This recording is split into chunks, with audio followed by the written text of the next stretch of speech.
All right, welcome to the next episode of the Rap Thought Podcast.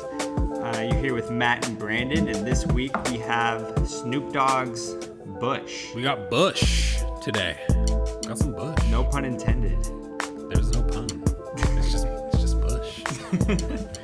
So, all right, yeah, everyone, we're doing Bush today. Just want to take a second before we hop in to thanks for subscribing and following us and being along with us during this journey. You can continue it with us you can listen to us on Spotify, on Apple. You can interact with us on Facebook, Twitter, Instagram, all about that gram.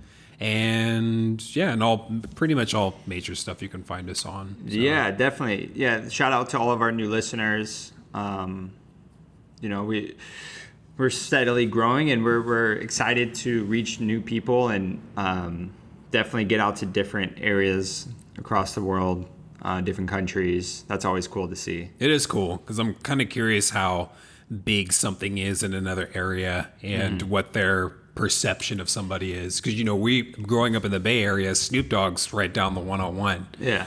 So, like, what's it like listening to him in England? What's it like listening to him in Australia? What's that perspective like? And me being from Southern California, definitely Snoop Dogg is, he has a huge influence. And of course, has an influence across the world, but especially in Los Angeles and Long Beach, where he's from. Mm-hmm. He does a lot for the community too, and a lot for the kids and getting their football program going and stuff like that. One of the reasons why, this album was thrown into the selection was because of this guy was around with the Chronic in 92. And how many years is that? I'm 31. I'm going to do a little bit of math off the head, but like close to a 30-year career now. Like that's absolutely crazy. And my question for this album actually, I'm going to go back a little bit. So, I would argue that Snoop Dogg is one of the prominent names that was around and is still current from when we were growing up. So for me, I'm going to throw in Eminem, Ludacris, Dr. Dre, Snoop Dogg. That's kind of what I'm throwing out there. Yeah. But the question that comes up, and I think we'll address this too, is when we do 444, because that's on the list. When you have this career that's gone this long, how do you stay current? Especially when you came up with a certain genre and helped create it. How do you stay relevant over that course? And I think Snoop Dogg is one of the prime examples of just being yourself and sticking to who you are. I don't think Snoop Dogg has ever swayed from who Snoop Dogg is. He's been very consistent. Even if he's dipped his toes into other genres, he's put out a reggae album. This is a funk album. He's done the gangster rap. He's kind of been all over the place, but he's always stayed true to himself. You always are going to be like, yeah, that's Snoop Dogg.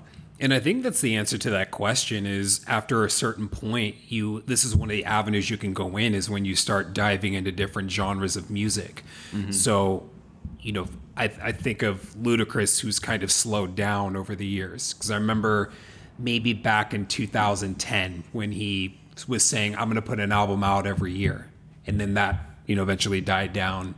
Years passed, and he puts out Ludaversal, and then it's been some years after that. I think he dropped that in like 2016 or so. Yeah, Luda's been out of the picture for quite a bit, but focusing on acting. Yeah, and so is Snoop Dogg. Snoop Dogg's been in plenty of movies, TV shows. He's had his own shows.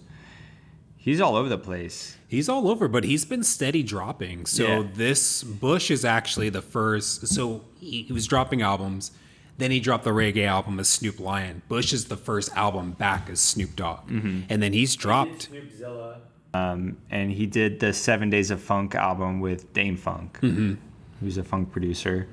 Yeah, I saw that. But even so, after Snoop Lion, this one was the first one, and then he's dropped a couple albums almost every year. Yeah, he dropped 2 albums last year that I actually liked quite a bit. Yeah, I was actually listening to Make America Crip Again. That one had a good feel to it. I liked it. Yeah, what was the last one he put? It was like Thank Me Later. Thank Me Later? I think that's it. Yeah, I have that because that's actually. Oh, I Want to Thank Me. I Want to Thank Me. And that's actually been on one of my rotations, actually. I mean, when I go on a run, I'm listening to Countdown. I'm listening to I Want to Thank Me. That album is actually pretty legit. I really like it. Yeah, I like that album. But in terms of taking a different direction, this one, this is where like I respect his game.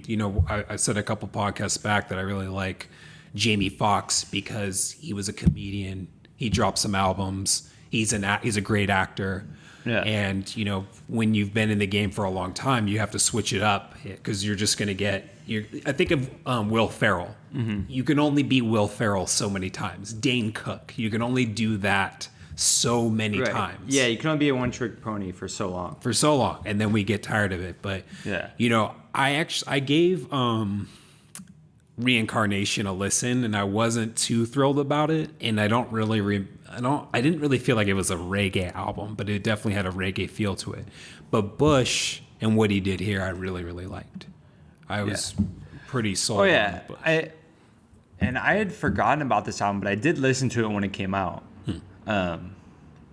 And listening to it now, it reminded me that I've heard this album and I really liked it.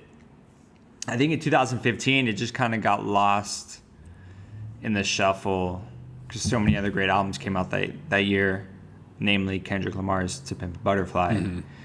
So I feel like this album, not that it came out at the wrong time, but maybe it just kind of got lost in the noise of everything else that was dropping that year. I can see that. It actually came out May 12th. So we're actually coming up on the 5th anniversary of it. Yeah. So that was pretty cool. Yeah. So to me, this album is a vibe. Yeah, and 100. Yeah, it's not a conceptual album where he's trying to take you someplace. It's really just a vibe. It really reminds me of being in LA at a pool party. You're driving to the pool party in a convertible. The sun is shining. And you're about to go meet up with a bunch of people. And then you spend the whole day, and then it turns into night there, and then it turns into a club. And that's what I envision when I listen to this album. That's definitely, I can definitely see that. I was playing this. I don't remember what made me download this album. I don't even know if I sampled a few songs. And I was like, sold. Was it the cover? The cover is pretty legit. Honestly, it's a little off-putting for me. Why? Because it doesn't make any sense to me, and I like the colors with the blue dog, and then the green, and then like the weird green background. Just it feels very off-putting. It doesn't feel natural. In the interview with Snoop Dogg and Pharrell, and then there was another one. They asked him like, why Bush? And he was saying that Pharrell actually chose the album cover and he chose the album title. So, but they're like, oh, tell us about it. He's like, well, there's a blue dog and there's some bushes in the background. Yeah. But it doesn't, but in that interview, Snoop Dogg refers to weed as bush. They also refer California to bush. Certain womanly parts as bush too. So, I mean, I don't feel like he was... Could be a triple entendre. Could be. I mean, I didn't feel like it was anything too deep. Right. I just felt like it was hey, here's what it is. I don't think this is an appropriate album cover for this album. It doesn't depict what is in this album. This is just like weird to me. What's in the album? Funk music. Yeah. But I mean, how often, oh man, I'm trying to think to make sure I have a dog in this fight, but I mean, I can't really think of, there's a lot of album covers that don't necessarily have to do anything. I understand with the aesthetic of it. The colors are really vibrant and they really stand out. But I was trying to look for a deeper meaning into it. I was trying to look at the shapes of all the bushes, and maybe it's like weed in the bushes, but it's not. It's just regular bushes. Yeah. So my kind of take on the album was that it definitely didn't have any deep contextual things or super intriguing concepts or anything like that. But one of the words that kind of came to me was transcendence, and just being, I don't smoke, but I mean, just getting high and just kind of going with the vibes. Oh yeah, absolutely. Euphoria. Euphoria is a good word. Euphoria and transcendence, I think, are good words. And so I don't know. I mean, the colors kind of make me think of like someone tripping out, but like on a good trip, just Right. chilling. And maybe having a that's good why I think time. it's off-putting. Maybe if I was on mushrooms or something, this album cover would like blow my mind. And there are a lot of calm colors too, like a blue dog, and it's, I don't know, it doesn't look like an aggressive dog, but then even if it was one, it's blue, so you're kind of calmed down by it. But I mean, if I were to nitpick at it, I would say I don't like the background green with the green bushes. I would want a different, maybe like an orange background to make the bushes pop more. But that's the only thing I'm really gonna really say about that.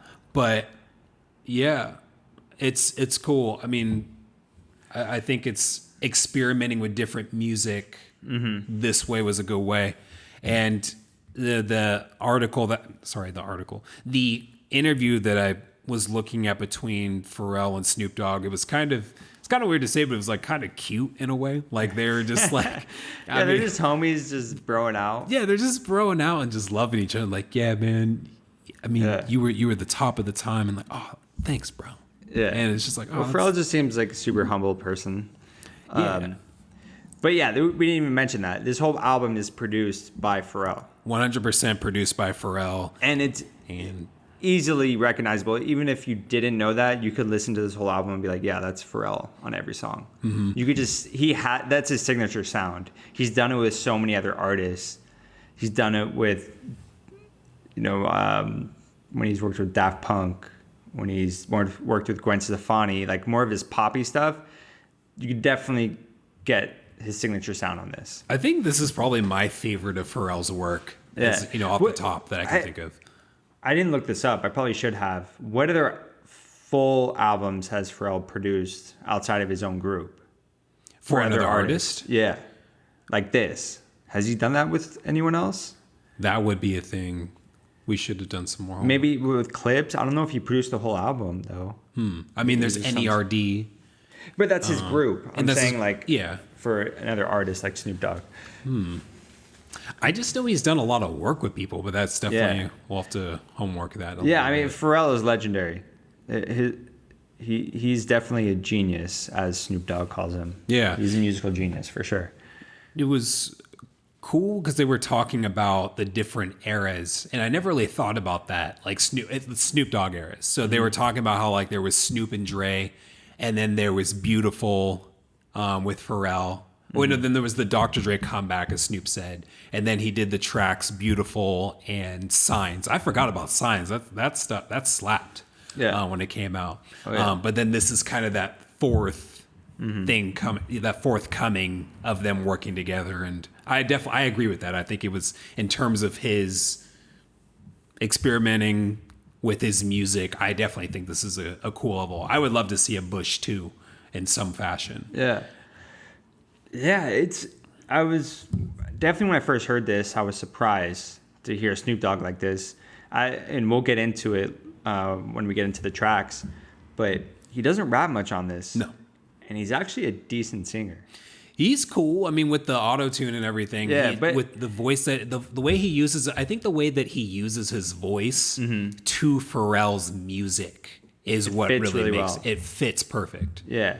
And he's not, like you said before, there's not a lot of deep contextual things. So it's, like we said, it's vibe music. It's party music. You throw this on at a pool party, you're good for the whole album. Yeah. When you were talking about, pool parties and everything, I was like, yeah, I was listening to this on long drives when I'd have to commute out to Lake County. And then I'm also listening to this. I'm listening to this as I float down the river. But it's just a good vibe music. On just a summer day. Yeah. And they mentioned this in their interview that they did, that they looked at as every song. This whole album is a single.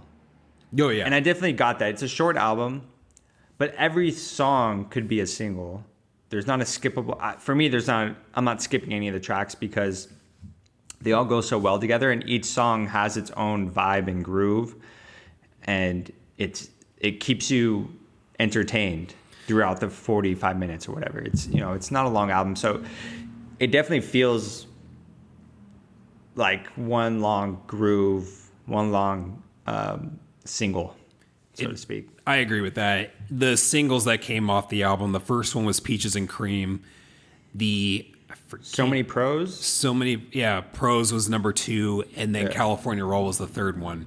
And as you know, as they mentioned in the interview, that any one of these tracks could be a single. It had me thinking about, yeah, I don't know if just the choices for the singles I thought was really interesting. I mean, I'm not in this business, but I was like, man, why Peaches and Cream is the first one? That's probably I think Peaches and Cream is my least favorite, one of my least favorite tracks on the album. Yeah. Like I would have dropped Runaway. I would have dropped. Well, he said that the label chose that song to be the single in the interview. Oh, I didn't catch that. Yeah, which makes sense. It is a very poppy song. If they're trying to reach a larger demographic, I probably would have led with Peaches and Cream as well. Even though I agree with you, it's not the best song on the album. Yeah. But it still fits in the context of the album. It does. It wouldn't have been my first, but I mean, of the three that they ended up dropping, I mean, I don't. People wouldn't. I feel like a lot wouldn't agree, but California Roll probably would have been my first. That's like one of my top three songs. Yeah. Well, speaking of that, let's get into California Roll. That's a first track on the album. It's a good place to start. So, dude, California Roll. I mean, the way I don't know what it is in this production, but that bass line in it is amazing when it first comes in, and then you have a feature by Stevie Wonder and him coming in, lending some vocals, and also him on the harmonica. Amazing. It's awesome. So, but this song's good. I think it starts the album off right. It's got a little bit of a slower vibe. It just kind of gets you into it, but it's still a really catchy, fun song. Oh, yeah. So I envision it as, all right, you just got into your car. It's a warm, sunny afternoon, and you're on the way to the pool party. And this is the song that's playing before you get there. So you're not grooving too hard yet. You know what I mean? No. You don't want to get ahead of yourself. You want to ease into it. This song you could bumps so good, and it sound if you have the right sound system. My car is stock, but I really like the way it sounds. I love how this song sounds in my car. Yeah, it's just produced brilliantly. It's a great song. Can we throw in that the whole album is just produced? It's not one song over another in terms of instruments. I don't know. Sometimes when I listen to an album long enough, I start looking for different instruments. And the way that this album is produced, every instrument holds its own, and you can just really get a feel for it. It's really good. Yeah, and I really like that Snoop Dogg, he doesn't come out just rapping at you. He raps a little bit, but soft. I call it soft rapping. It's almost like spoken word. He's singing, rapping together.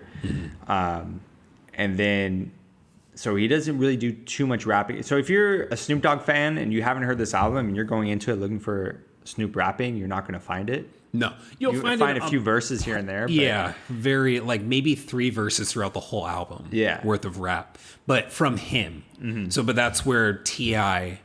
or Rick Ross or Kendrick come in. Right. But yeah, you're not going to find it. Yeah. So I think that's a great way to start the album. It kicks it off right. And then after that, we go into the city. And he gives props to LA throughout the entire album. Yeah. And so it's, I don't know, I think of, I guess, is it New York that it's kind of considered the city of opportunity as well? Yeah. But I mean, LA as well, yeah. The West Coast version is definitely LA. People go there for to sure. become He definitely actors. references going there to become an actor. Be famous. If you want to do those kinds of things, have the glamorous lifestyle, you go to LA. So in this song, definitely he points that out, and it's kind of centered around women.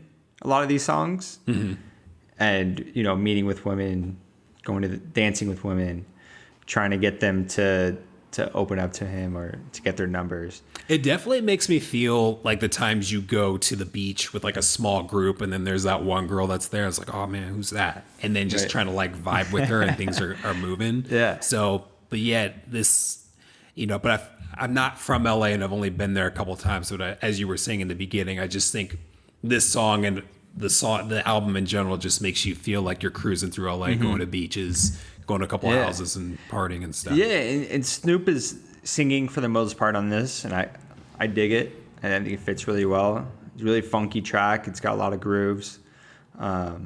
It's another good song, right off the bat. It just continues that groove from the first one. So in the chorus, he mentions Beach of Fortune. Or have you heard of that term? Beach of Fortune, no. I didn't know if it was a No, I think he made that down up. there. But when I was looking it up, it had to do with like, kind of high-end areas, Beach of Fortune. Yeah. I don't know. Gotcha. But I didn't know if it was like a known term down there. But, and then as he's meeting these girls and everything, we start to question, are you a freak? Are you down? So third track, Are You a Freak? It's in the title in the track, basically. But, it's a super mellow beat. It wasn't I think this one, as we go through the tracks that I'm remembering now, I think this one's probably my least favorite track, but it's still... Yeah, I dig it. It's very funky. I like the lyrics in it. They're funny when he says, "Are you a freak or what? I'm just a squirrel trying to get a nut." Like it's simple but funny. It is, like but it's being like, very like. I've heard that line so many times Right. though. So similar to a squirrel looking for a nut. Yeah, I forget. I was thinking of 50 Cent when I was saying that. But there was actually one. There's not a whole lot of lines throughout this whole album that really catch your attention. But the one that got me was, "The deal is murder. You think long. You've been wrong. Get it out of your mind." And it was just like, I interpreted that as kind of just act on instinct. Don't think too much about something or else you're going to talk yourself out. And so, I don't know, just when you're in those party vibes and just having a good time of like, should I jump off this table or whatever else? And it's like, yeah, just jump off that table. Yeah. Have a good time. So I like that. Made me think about that. Basically, a lot of these lyrics and quite a few of these songs is about letting go of your inhibitions. Letting go and just giving into the moment. Yes, for sure. For sure. And being awake and just, I don't know, just being open to things. Oh, And man. being awake. Yeah, that's is the fourth next- song. Damn it. Did you mean to do that? Yeah, I did. This song, it repeats quite a bit. It's kind of one of the, what genre of music does that? I think of like, not rock, but where there's not a whole lot going on. It's just a lot of repetition and short verses. Like reggae? Reggae? Yeah, I guess so. Kind of. But yeah, this song kind of did that. It just repeats. But yeah, I think at this song, this is where the word transcendence kind of started to come into my vocabulary with this album. And just being awake, of just being aware of what's going on around you and chilling. Yeah, there's lots of references to drugs and weed in this song. Basically, he's inviting girls to experience euphoria with him and dancing, getting on the dance floor and having euphoria. And everyone experiencing that together. Okay, I found this on the web for us inviting girls with him and dancing. Check it out. Siri making orders. God damn, Siri. Yeah, Siri, where the hose? Oh my God. That's crazy. But that threw me off. But yeah, it just had me. That's where the transcendence came in. But I really like the beat to the song. It's just kind of like this is where I'm like floating and I'm in my space and I'm having a good time. But Yeah. And then that leads into So Many Pros. Did you see the music video for this song? No. I didn't either. So when I heard this song, I didn't really think much of it. And then when I was reading the lyrics after listening to it, I was like, oh, prostitutes. I didn't catch that. I didn't get that feel. And I don't want to say it's out of line or out of pocket with the album, because like we were just saying, it's a lot of like hanging with these girls and vibing. So I never really caught on to prostitutes. But I just thought of like So Many Pros as like, when I initially heard it, okay, there's just like a bunch of people that are at the top, they're at the top of their game and they're pros. Like we're dope and we're rolling around here, but that's not really the case. So, so it's just a bunch of thirsty people out here looking to have a good time. Yeah, it's another funky dance track. I really like the hooks and the pre-hook, like the bridges. I think Snoop and Pharrell killed it, especially on the hooks. Like they're very simple, they're catchy. They don't ever get annoying. Like they're always fun to listen to.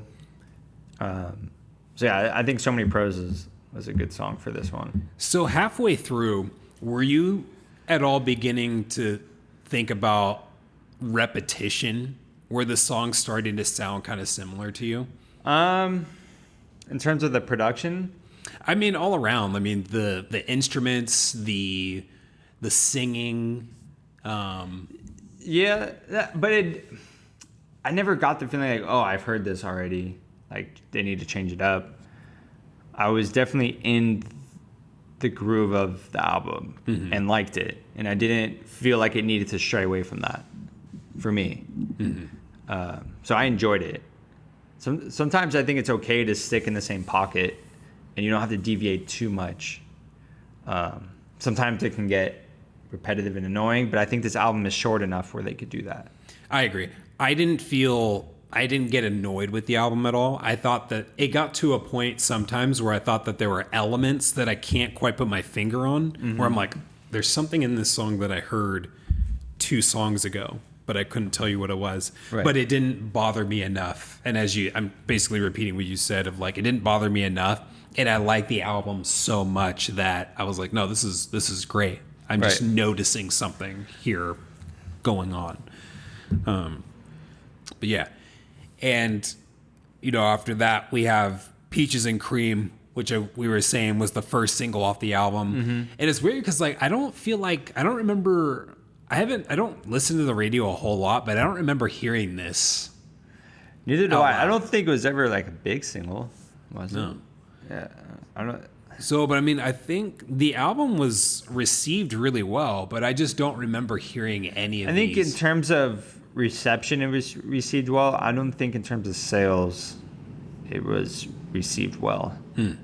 Well, for you guys, you definitely should go out. It's worth a buy.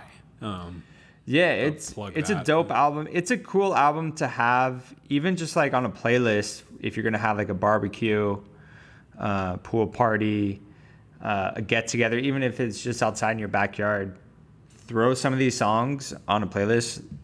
People are gonna be jamming. Yeah, and Peaches and Cream too. It's I wrote a note down that it's kind of the first track where you get some semblance of rap out of them. Yeah, it was his first like actual rapping on the album. Yeah, but it's very short, and I really like that throughout the album too. Is that these songs are not long and the verses are very short, but then like the bridges and the choruses can get repetitive, but they're so funky and so fun to listen to that it's not. With the shortness of the whole track, it all really works well together. Oh yeah, I think this album's like 45 minutes or something like that. 10 tracks, yeah, it's 45 super minutes. short. It's not long. And Edibles. Going to Edibles, another track referencing drugs and weed and all those kinds of things. But I also got that it was sort of like a metaphor for eating out girls. Like girls were edibles as well. So you can go. What do in they your eat, mind Matthew? I'll let the listeners decide how they're doing that. But I think he does reference that a few times in the lyrics of like woman being edible. But yeah, it's a cool song. Cool song. We got a feature from T.I. out of that. What are your thoughts on T.I.? Well, I've never listened to a T.I. project fully. I've never dug into his discography. I don't know. I've heard plenty of his songs, his singles, and he's got a lot of big songs. Just never felt the need to listen to a full project by him. I listened to Paper Trails. I think it was. Back in the day. But I'd have to listen to it now because that was years ago. That was like right before he went into prison for a minute. Right. But with his music, it doesn't. I've never felt captivated by him. But I like what he does on a track. He's cool to listen to. On a feature. Yeah. He's cool to listen to. And then I don't know. The next track, I knew that it's also pretty vibes as well too. Right. Meeting a girl at the club and wanting to be with her for the night. That's kind of the gist of the song. I really like the beat on this one too. I mean, Pharrell was just in his bag for all these songs. And I imagine he probably had a lot more beats too. These are just the ones that they had time for, or Snoop really liked these.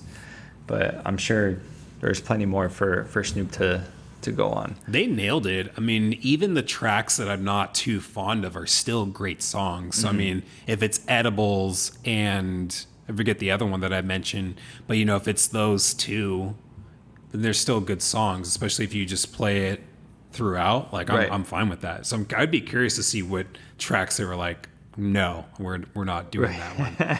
So, but speaking of, adjusting tracks. So with the next track, Runaway, which features Gwen Stefani, in the interview, they were talking about how they had, like, Snoop Dogg was like, we have this song, we're good to go. And then Pharrell's like, no, it's basically, he was like, it's not as good as it can be. And so he was working with it, trying to fix it and everything, and finally brought Gwen Stefani on. And then it got to where it is now. And I don't know, this song it's my favorite song on the album. And like, what did it sound like before then? Right. If they were like, no, this is really good. And Pharrell's like, no, it's not. I mean, just knowing Perfectionist and Pharrell seems like that, it probably wasn't that much different. They probably just added a few things here and there, or taken out a few things. It probably wasn't that much different. Oh, in terms of being a perfectionist? Yeah. Yeah. Well, yeah, I really like this song as well. Gwen Stefani kills it. We don't hear much from her. No. As much, but she's a good feature. I mean, she's made great songs with Pharrell before. And like you said, I think this is another track that fits into the whole transcendence idea of them running away together, getting away from the world and transcending to just being in a whole different place. What I really like about this track is that if you're looking for some type of content, I would say this is the deepest one on there. What I like about it is I imagine this man and this woman just having this conversation of, I don't care about your status, but that's why you're talking to me though. Like, you're talking to me because of my status. It's like, no, you're talking to me because of what I do. It's like, no, like, let's just be, like, let's set everything aside. I don't care if you're from this neighborhood. I don't care what you do for work. Like, let's just set everything aside and get to know each other for who we each are. And so just kind of just transcending being free, but like without the drugs, but just literally getting to know someone organically and getting to know them. So that's what I kind of got from this one. Yeah. But yeah, it's a cool song. I like it a lot. Yeah. I don't understand why they live so violently. Why does it have to be so complicated? The world is getting ablaze. I mean, that is our world. Everything is kind of, there's an ulterior motive. There's a motivation to do something. I'm becoming friends with you because it'll elevate my status. Nah, let's just get to know each other. So I like that. And last track. And then that leads into the last track, I'm Your Dog, featuring Rick Ross and Kendrick Lamar. I definitely did not expect these features on this album. If you were to tell me what the album was going to be, and then you asked me who would be good features for it, Rick Ross would not be on my list. But I like, only because of like verbatim definition, what this album is going to be. Yeah. But I really like Rick Ross's voice, and I like the way he's smooth. Works on it. Yeah, he's smooth, and I like what he does when he's got a great flow.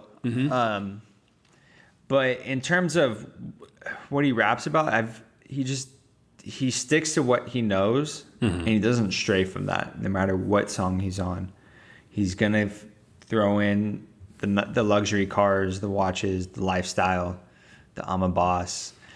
He doesn't stray too far from that. And so for me, that gets old pretty quick. And it doesn't really do much for me. I mean, yes, he sounds great on the track. If I heard this in the background, I wouldn't, I'm not going to be mad at it at all. All of Rick Ross is on this. But. And I think for the album as a whole, and to have, because we hear that in rap all the time of how great I am, I'm a boss, I get bitches, all this stuff. To have this be the only verse throughout this entire album is it's okay with me. Yeah. I'm not saying I agree with you. It doesn't affect the track or the album in a negative way. No, not it at fits. I nitpicked at this song a little bit. The only thing I came out was, I can't remember the track names, but I can think of at least two songs where Snoop Dogg's like, there's no girl that I'll wait for. And he also said that earlier in the album too. Mm-hmm. But then I guess I don't necessarily like because Snoop Dogg has also said this, where there's nothing that I've ever said in a rap that's not true. But then like you have, and again, this is a nitpick, where you talk about that, but then, you're coming out with these love songs. You're doing certain things. So it's like, do you do that or not? Because you're contradicting yourself. Yeah. Of like, no, there's no going for it, but I'm your dog and you come to me, call me and I'll come running. Yeah. Yeah, it is funny. So that's just a nitpick, but this is a great song to end the album on. Yeah, but I think we do need to talk about Kendrick Lamar and his features. What do you want to say? I think that's one of Kendrick's only weaknesses, if you could call it a weakness, are his features. Really? He's had some weak ones. His verse on the Taylor Swift song was weak. Bad Blood? Yeah. Dude, I go hard on the treadmill every time I hear that hard song. On the treadmill. I do. His verse on Eminem's album, Marshmallows LP2, was pretty bad. Just wasn't a fan of that. I think that's his only... If he has a weakness, I think this is his only... I wasn't a huge fan of this verse. I got it. It was making references to dogs. If there's a trophy in the pussy, I'ma come in first place. I'ma come in first place. That's clever. Why are you upset? I'm not upset. I just don't think... I think he would never do a verse like that on his own album. And I think he doesn't always bring his A game for features. Just enough a game to kick everyone else off a verse and get them mad. So, but no, that's all. I don't think it's a bad verse. I just think it's not Kendrick's A game, is what I'm saying. And I think he does that a lot. I don't think he always brings his A game to features. I'd have to digest that a little bit. I mean, I guess with certain albums and certain songs, I turn certain things off. So if I'm looking for content or lyrics, then that's when I'm going to judge it. This whole album is all vibes. So I guess maybe that's where I would connect with younger folk and listening to music these days, because there's like no content and it's just vibes out there. So with this one, his verse is just... This is like that album for older people, for like 30 to 50-year-olds. Yeah. This is that vibe album. Yeah. So, I mean... Because Snoop Dogg he's what, in his 50s? He's got to be. So, and Pharrell's in his late 40s. And this is funk music. It's very rooted in 70s soul and funk. This sound very much is not of the current times. So, it is that vibey... music with little to no content for the older generation. Yeah, I would agree with that. But it's, built off of a foundation. I don't even want to finish that sentence, because I feel like that's Lakers fans who like, oh, we have 17 rings. It's kind of like saying, because I feel like what I was getting into was, well, he has this career.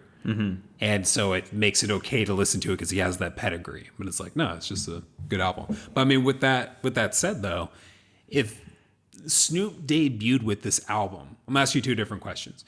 Okay. If Snoop debuted with this album, this is his first album, how would he do? And it's with Pharrell, and Pharrell is who he is. No, it's not. It's not anybody being who they are. It's just this album has Pharrell's dropped. A nobody. Sure. As well. But the music still is what it is. And this album drops. That's my first question.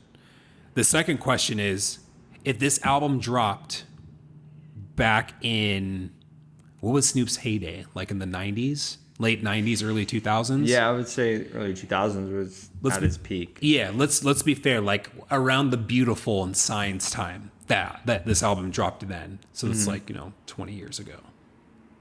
How would he do now with this being his debut album? How would he have done back then if he dropped that album? So are you saying if he came out today with this album and he's a new artist And Pharrell is not who Pharrell is today. Pharrell just doesn't have let's say he's been around, he just doesn't have the status to his name that he is. I think this album goes largely unheard and unrecognized. Because we're listening to it because it's Snoop Dogg and Pharrell. Mm-hmm. The music, Pharrell's a genius, and what he did with the production is great. But if there was no names to it and you just heard this, you wouldn't be blown away.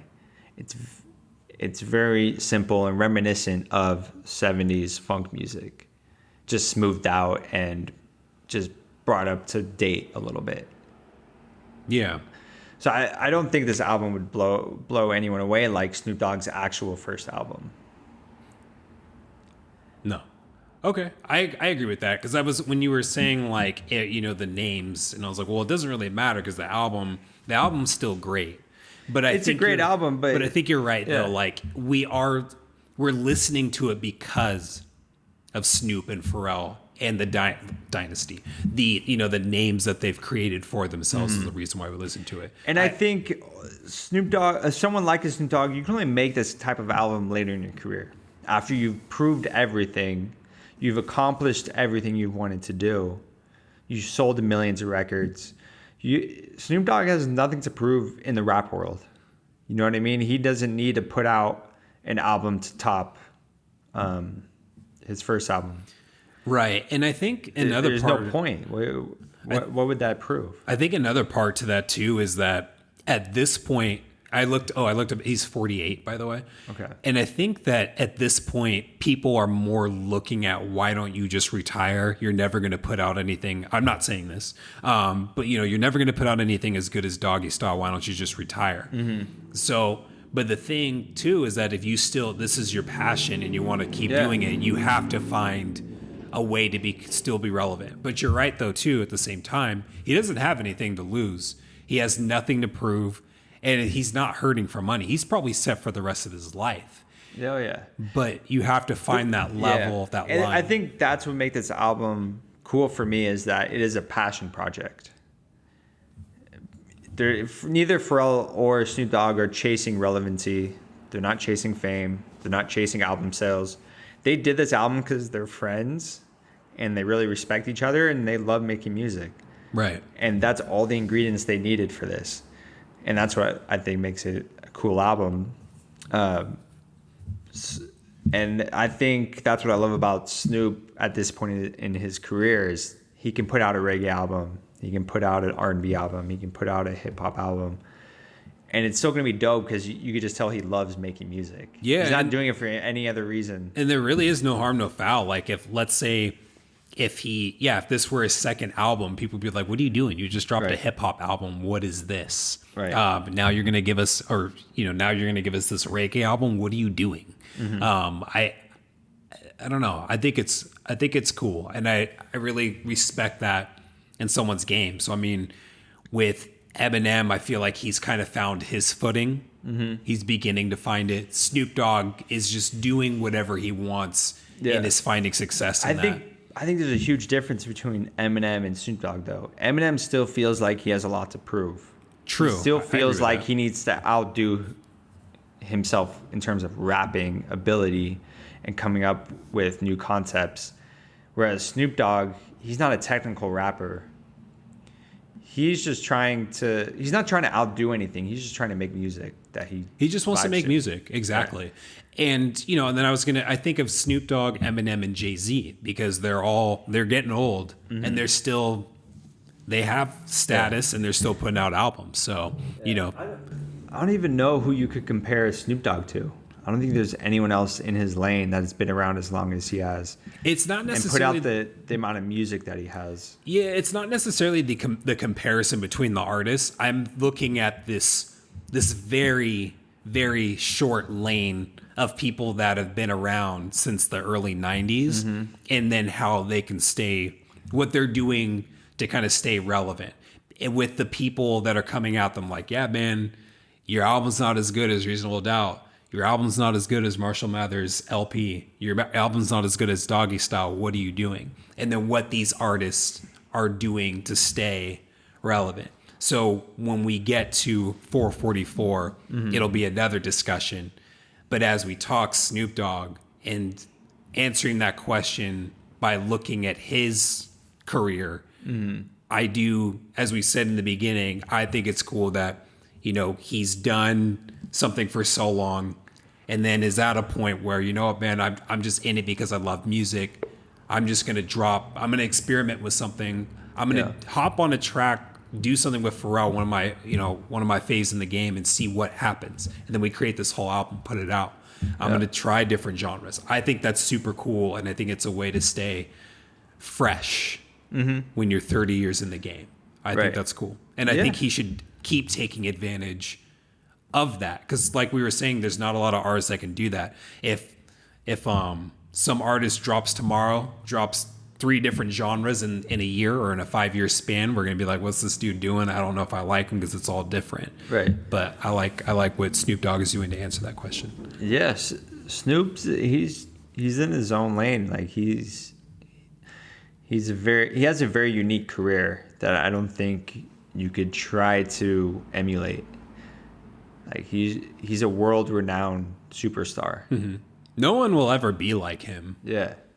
Yeah, he's one of a kind, for sure. There will never be the white Eminem. No, sorry, the white Snoop Dogg. There's never going to be like Can't even imagine the a white Asian Snoop Dogg. Like, there's there's the female Eminem. There's the black Eminem. You're not going to have any of those types of people for Snoop Dogg. He's his own person. That's a great point.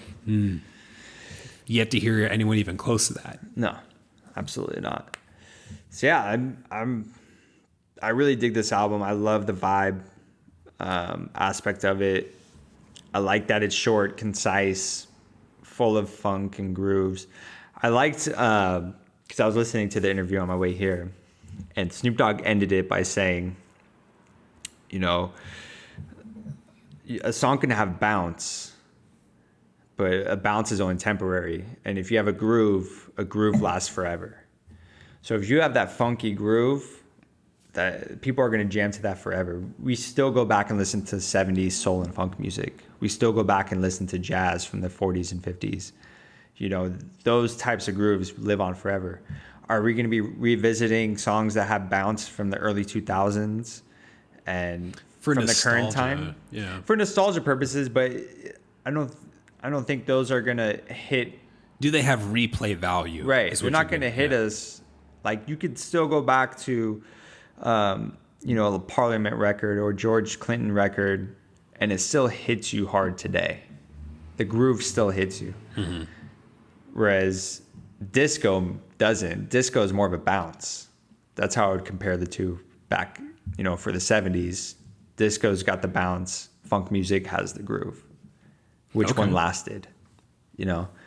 And that's how that's how I see it today with trap music. I feel like trap is a bounce. And it's great for the time, for today. It's great in the moment. You can vibe to it. But does that vibe last for another 10, 15 years? When you were saying that, I thought of what music was that came out. Starts with a D, I think. But, it was hot. Drill?